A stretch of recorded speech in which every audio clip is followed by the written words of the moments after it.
네, 꺼진 2차 전지도 다시 보자라고 해주셨는데 사실 계속해서 하락세를 보여줬었어요. 그런데 오늘 좀 반등에 성공했는데 이제 다시 한번 추가 상승이 있을 수도 있겠네요, 그러면.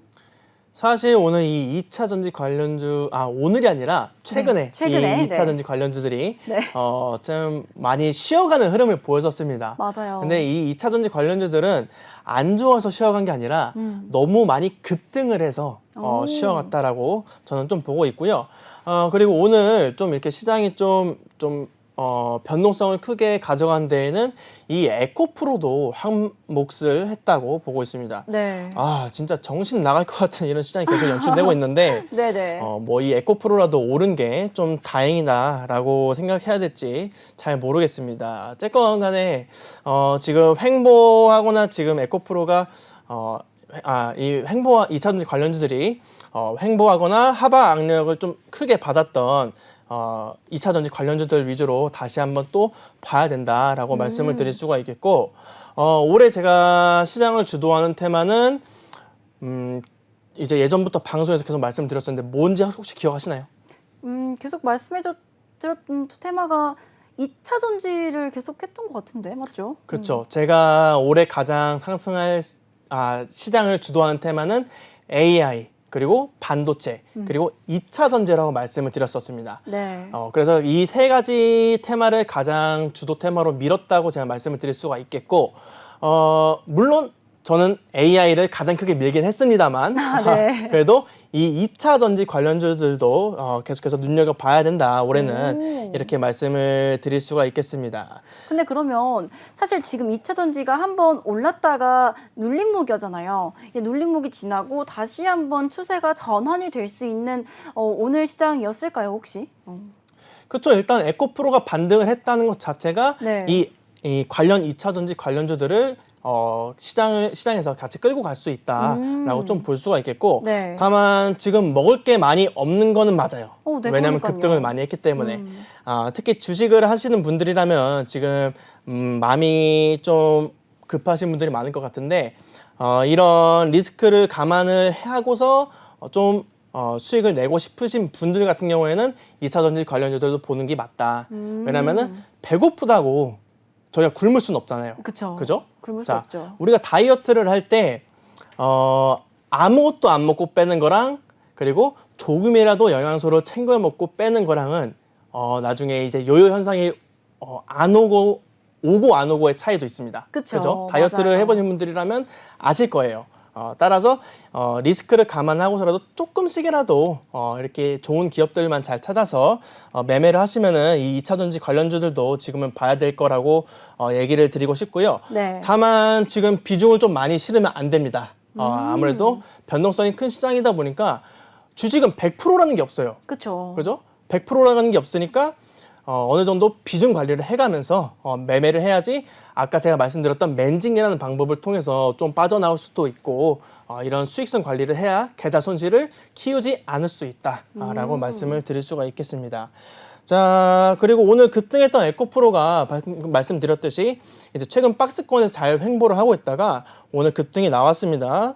제가 지난 방송에서 또 이 에코프로는 히든픽으로 가져오기도 했는데요. 생각보다 크게 뭐 빠지지도 않았고 쉬어가긴 했지만 빠지지도 않았고 뭐 자리를 지금 잘 만들고 있어서 좀 다행이라고 생각을 하고 있습니다. 이 에코프로 같은 경우에는 지금 MSCI에 편입되는 이런 호재가 나왔음에도 불구하고 큰 변동성 없이 좀 횡보를 하다가 오늘 급등이 나와줬는데 주가가 오늘을 기점으로 이제 반등이 계속해서 나와주지 않을까 이렇게 또 보고 있습니다. 네. 우선 이 에코프로 같은 경우에는 MSCI에 편입된 것도 있고 그리고 이번 2분기 실적도 에코프로 BM이랑 같이 엄청 되게 잘 나와줬거든요. 둘 다 매출액이 모두 전년 상반기 대비해가지고 2배 이상 증가를 했고요. 네네. 그리고 재무 건전성도 점점 개선이 되고 있어가지고 하반기에도 다시 한번 큰 폭의 성장을 보여주지 않을까 이렇게 생각을 하고 있습니다. 지금 전 세계적으로 지금 전기차 출하량도 계속 늘어나고 있죠. 네. 뭐 테슬라 같은 경우에도 저가형 모델을 통해서 좀 내놓고는 있지만은 이렇게 지금 전기차에 대한 수요도 계속 증가를 하고 있기 때문에 이 에코프로 BM의 양극 활물질 수출 증가에 좀 더 날개를 달아줄 수 있지 않을까 이런 생각도 같이 투자 포인트로 잡아볼 수가 있겠습니다. 네. 자, 여기에다가 2차 전지가 지금 우리가 좀 가장 많은 방식으로 만드는 게 이 배터리가 NCM 3원계 배터리, 즉 니켈, 코발트, 망간 주 재료가 이거잖아요. 네네. NCM 배터리라고 하면은 이 중 니켈을 에코프로가 인니해서 향후 매년 6,000톤씩 들어올 예정입니다. 에코프로는 지난 3월에 이제 인도네시아 니켈 재련소 QMB라는 곳에서 지분 9%를 인수를 한 이력이 있는데 어제 처음으로 이 니켈 400톤을 좀 들어오면서 해외 투자에 대한 이 첫 결실을 맺었다라고 볼 수가 있겠습니다. 지금 중국에서 핵심 광물에 대한 수출 제한이 계속 나와주면서 뭐 리튬이나 흑연 그리고 뭐 인도네시아의 니켈까지 지금 전 세계적으로 지금 2차 전지용 광물 수급이 지금 매우 좀 중요해지고 있는데 선제적으로 이런 핵심 광물을 안정적으로 확보를 한다? 그리고 앞으로 이렇게 지금 핵심 광물 확보를 위한 적극적인 투자를 한다? 이런 거는 리스크에 대비를 하는 기업이라고 볼 수가 있겠죠. 네. 자, 리스크에 대비를 한 기업은 망할 수가 없습니다. 진짜 뭐 회사 돈을 횡령을 하거나 이런 리스크가 발생하지 않는 이상 네. 망할 수가 없다고 보고 있고요. 그리고 에코프로가 좀 시장을 이끌어주면은 이 아까도 말씀드렸다시피 2차 전지 관련주들도 당연히 따라올 거다. 따라서 그런 부분들도 수혜를 받을 수 있다라고 말씀을 드릴 수가 있겠습니다. 네. 자, 그리고 양극재 관련해서도 상승 모멘텀이 하나가 더 있습니다. 국내 SK온이랑 그리고 에코프로 그리고 미국의 포드가 캐나다의 양극재 합작 공장 프로젝트를 오늘 공식화할 예정입니다. 뭐 여기에는 퀘벡주 총리가 오늘 배터리 분야의 발전에 관한 주요 발표를 위한 이런 자리를 마련한다고 밝혔고요. SK온과 그리고 에코프로 BM 그리고 포드가 양극재 공장 건설 이런 세부 사항을 발표를 할 것으로 예상을 하고 있습니다. 뭐 대규모 투자인 만큼 지금 이렇게 총리가 직접 나서고 있기도 하고 이 외에도 정부 주요 인사들도 이 자리에 참석할 것으로 보여집니다. 여기다가 지금 이 공장에서 생산된 양극재 같은 경우에는 SK온이 이제 포드와 배터리 합작사 이 블루오벌 SK 생산 시설에 납품될 예정이고요. 이 블루오벌 SK는 미국 세 곳에 지금 배터리 생산 시설을 지금 짓고 있는데 2025년에서 2026년 사이로 본격적인 가동에 돌입이 될 예정입니다. 네. 이렇게 SK온과 지금 에코프로, 포드는 이런 미국 인플레이션 감축법 IRA에 대한 대응도 잘 해나가고 있다. 이런 부분들도 지금 계속 불같이 나타나는 이런 미중 패권 전쟁 속에서 살아남을 수 있는 동아줄을 잘 만들고 있다. 잘 꼬고 있다라고 볼 수가 있겠고 그리고 지금 전기차 시장에서 이 3원계 배터리를 쓰면서 가장 문제가 되는 게 무겁고 비싸다는 점이잖아요. 네. 반대로 LFP 배터리 같은 경우에는 싸고 가볍지만 뭐 그만큼 용량이나 성능면에서 좀 문제가 되고 있고요.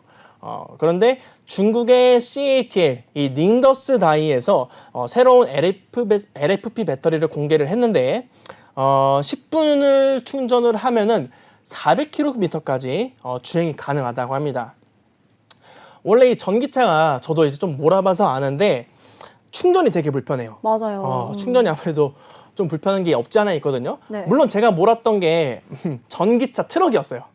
전기차 트럭이어서 좀 그랬던 것도 그랬는지 모르겠는데 이 전기차 트럭을 몰고서 제가 강원도를 좀 자주 왔다 갔다 했거든요. 네. 근데 당일로 강원도를 왔다 갔다 하려고 하면은 무조건 휴게소에서 한 번 1시간 이상을 충전을 해야 됩니다.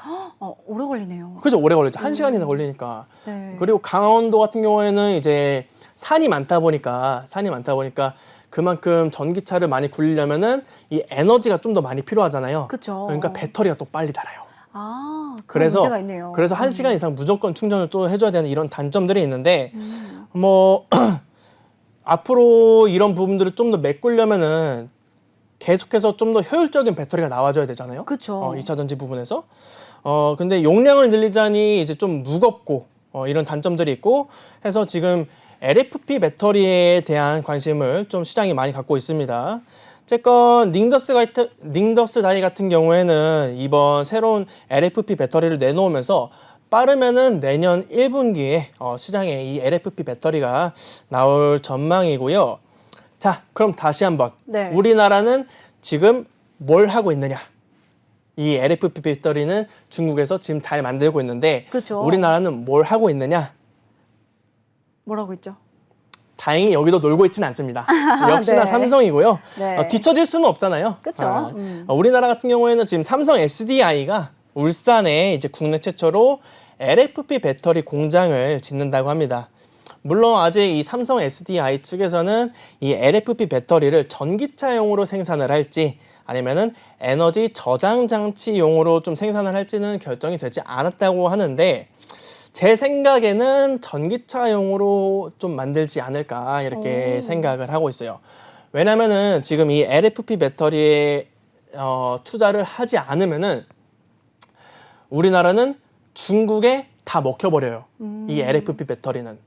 왜냐면은 지금 중저가형 전기차 라인업도 계속해서 잘 나오고 있고 네. 테슬라도 지금 모델 Y, 모델 X, 모델 S까지 해가지고 지금 계속해서 할인을 해나가면서 시장 점유율을 늘리고 있잖아요. 맞아요. 네. 얘네가 전부 지금 LFP 배터리가 들어간단 말이죠.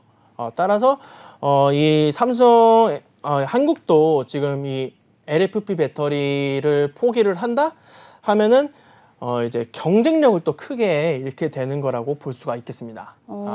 따라서 이제 아직 어떤 정도로 이 LFP 배터리를 생산을 할지는 모르겠지만 네. 삼성 SDI 같은 경우에는 이 울산 공장에서 전기차용 배터리를 만들지 않을까 이런 만들 가능성이 또 높다. 그쵸. 라고 까지 한번 의견을 전달해 드리도록 하겠습니다. 네, 사실 오늘 같은 경우에도 배터리에 대한 뭐 상반기 연구 개발 비용을 늘리겠다라는 이슈가 나와줬었어요. 이렇게 되면은 배터리나 뭐 2차 전지 관련주가 올라갈 수밖에 없을 것 같은데 혹시 관련주 딱 한 가지만 알려주시면 좋을 것 같습니다. 네, 제가 LFP 배터리를 좀 강조를 했으니까 방금 네. 이 LFP 배터리 관련주를 가져와 봤습니다. 네. 자, 아모그린텍이고요. 아모그린텍 같은 경우에는 지금 국내에서 이 중국에서 들어오는 이 LFP 셀을 패키징하는 기업이다라고 보실 수가 있겠습니다. 주가는 사실 지금 그동안 좀 시장의 영향을 받으면서 하락 추세에 있다고 볼 수가 있겠는데 정확하게 보시면 지금 하락 추세에 있음에도 불구하고 과매도 구간을 좀 탈출을 했어요. 그러면서 앞으로 반등할 수 있는 그런 모멘텀도 남아 있다.